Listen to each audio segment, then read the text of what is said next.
ये पूरा ब्रह्मांड, इसके तारे, आकाशगंगाएं, ये सब कैसे शुरू हुआ?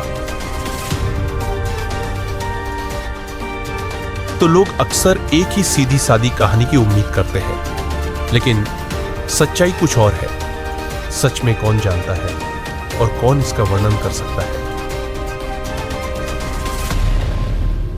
जिसे अंधेरे ने ही ढंका हुआ था, लेकिन इस पूरे अंधेरे में एक छोटी सी हलचल हुई। एक रात में प्रलय यानी ब्रह्मांडीय विनाश होता है, रहस्य बना रहता है। यह कहानियां कोई सीधी सादी ऐतिहासिक घटनाएं नहीं बताती है।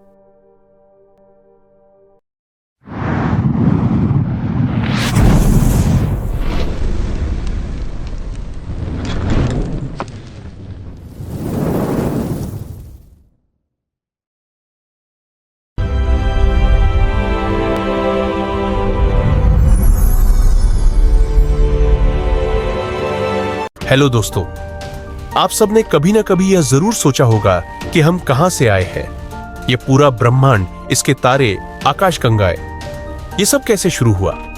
हम सब इस कहानी का जवाब जानना चाहते हैं।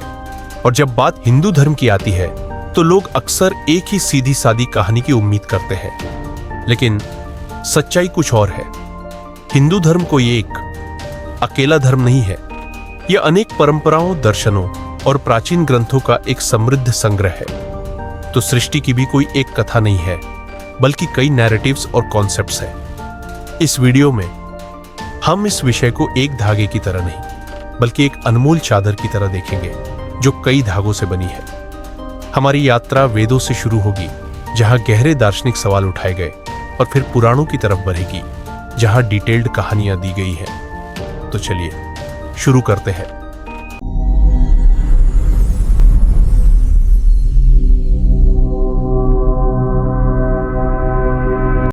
वेद, जिन्हें हिंदू धर्म का सबसे प्राचीन ग्रंथ माना जाता है, वे सीधे तौर पर सृष्टि की कोई कहानी नहीं बताते।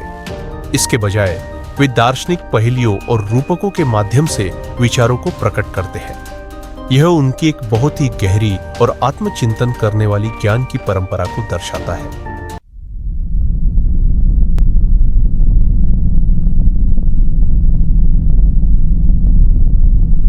सबसे पहले हम बात करते हैं ऋग्वेद के नासदीय सूक्त की, जिसे हम सृष्टि का मंत्र भी कह सकते हैं। यह सूक्त सृष्टि की रचना से पहले क्या था, इस पर सवाल उठाता है।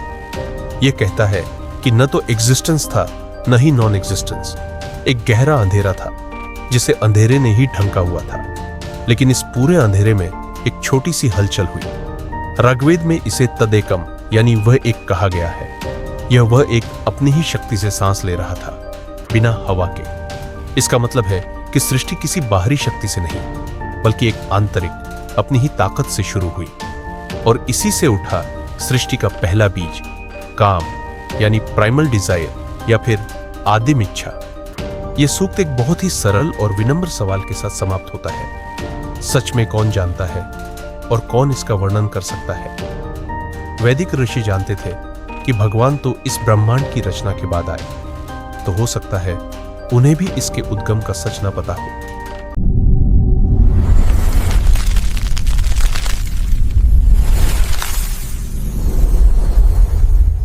आगे हिरण्यगर्भ सूक्त में एक अलग कहानी मिलती है। इसमें एक स्वर्णिम गर्भ यानी हिरण्यगर्भ की बात की गई है, जो हर चीज का स्रोत है। इस स्वर्ण अंडे से पूरा ब्रह्मांड पैदा हुआ, जिसमें सभी जीव और देवता भी शामिल हैं।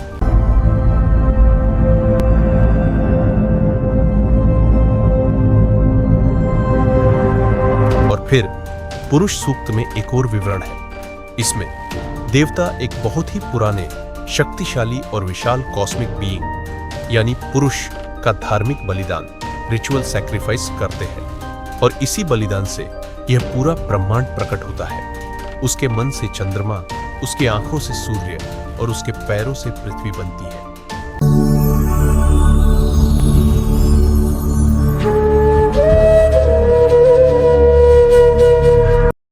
वेदों के गहरे दार्शनिक विचारों को पुराणों ने विस्तृत कहानियों का रूप दिया, और इसी से त्रिमूर्ति का कॉन्सेप्ट शुरू हुआ। त्रिमूर्ति में तीन मुख्य देवता हैं, ब्रह्मदेव जो सृष्टि के देवता है, भगवान विष्णु जो पालनहार है और भगवान शिव जो विनाश के देवता है।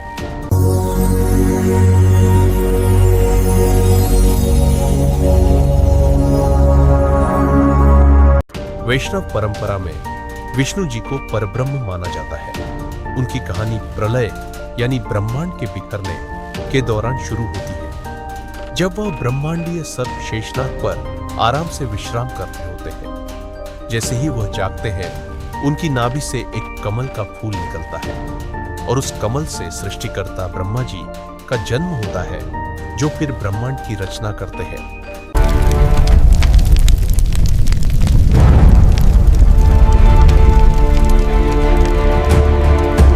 शैव दृष्टिकोण से शिव जी ही परम सत्य है।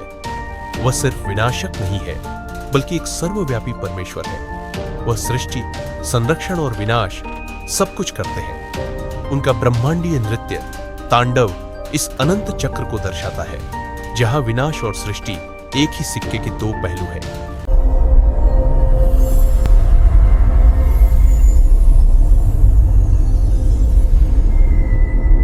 हिंदू दर्शन में सांख्य दर्शन ने वास्तविकता को पुरुष यानी शुद्ध चेतना और प्रकृति यानी आदिम पदार्थ के दो हिस्सों वाले प्रतिरूप में समझाया है। पुरुष जो कि एक इनएक्टिव ऊर्जा है और वही प्रकृति जो कि एक एक्टिव ऊर्जा है। सृष्टि तब होती है जब प्रकृति पुरुष की उपस्थिति से सक्रिय होती है।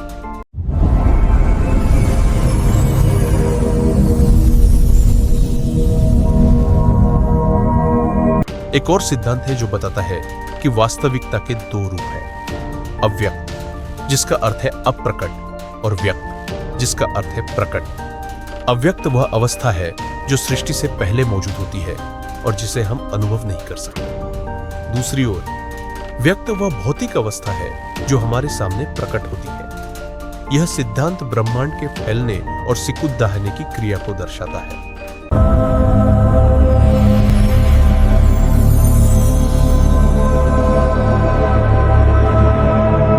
हिंदू ब्रह्मांड विज्ञान में समय को एक अनोखे तरीके से देखा जाता है। इसे एक अनंत चक्र के रूप में समझा जाता है। समय एक एंडलेस साइकिल है। ब्रह्मांड 4 युगों से गुजरता है, सतयुग, त्रेता युग, द्वापर युग और कलयुग। हर युग के साथ धर्म और नैतिकता में धीरे धीरे कमी आती है। हम अभी कलयुग में हैं और ये चक्र बहुत ही बड़े पैमाने पर चलता है। 1000 महायुग मिलकर ब्रह्मा जी का एक दिन बनता है, जिसे कल्प कहते हैं, और ब्रह्मा जी की एक रात में प्रलय यानी ब्रह्मांडीय विनाश होता है।